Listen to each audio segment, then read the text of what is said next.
Hello, everybody, and welcome to part 4 of this Identity Shift Diaries series.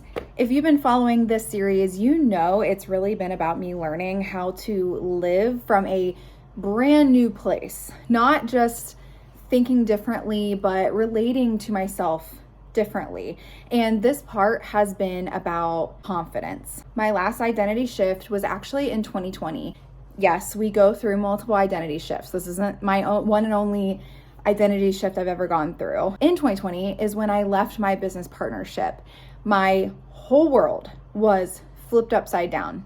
I was scared. I told myself that I would never become a spa owner again. For a really long time, I thought confidence meant being sure, calm, certain, and really having it all figured out, but that's not what it's been like for me at all. Most of my growth has happened while I was scared. I remember signing my operating agreement during my business merger, and my ex-business partner and the attorney were like, "You're so chill," through signing all the paperwork. Granted, I was on Lexapro at the time, which I later realized numbed the anxiety, the very anxiety that was actually there as my alert system. One thing I've realized recently is that my anxiety isn't a sign that something's wrong with me. It's a sign that I care. I care about my life, my choices, about doing things with integrity. The issue was never that I felt anxious. It was really that I just didn't trust myself when I felt anxious, which is why I started anxiety meds in the first place. But after leaving my business partnership, I realized that I let way too much slide in that partnership and how complacent I had become. And this isn't a negative video about anxiety meds because they truly got me through some extremely hard seasons in my life. But I just realized that I needed to learn how to work with my anxiety instead of trying to ignore it. Before, when I would feel unsure, I would usually spiral. I'd be second guessing. I would overthink. I would try to look outside of myself or get validation from someone else, and just really question every single instinct. I think that's why it felt so scary to do things unmedicated, because I simply wasn't healed yet. When I left my business partnership, I was still medicated, but I was so down bad from that relationship that I was broken. I cried nonstop. And luckily I had started therapy shortly before all of this, and I'm not sure how I really would have made it through without that.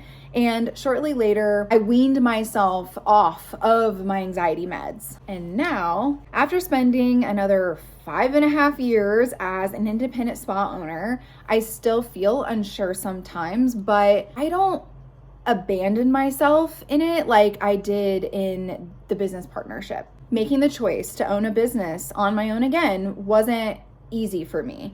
I was very scared at that time, but my soul knew that I needed to regain my trust with myself. And I think that's what confidence looks like for me now. It's not loud or performative. It's more of like, I got this energy, or it's an I'm scared and I trust myself anyway, or I don't know, but I'm still going through it. This feels uncomfortable and I'm safe with me. I've stopped trying to become more confident, and I've started becoming more grounded inside myself, which means I am more gentle, I'm more honest, and more loyal to my own process. And all of that changed everything for me. The time that I spent picking myself back up has led me to the most magical identity shift currently. And it's all because of the work that I've done on myself. Sitting and working through the uncomfortable moments,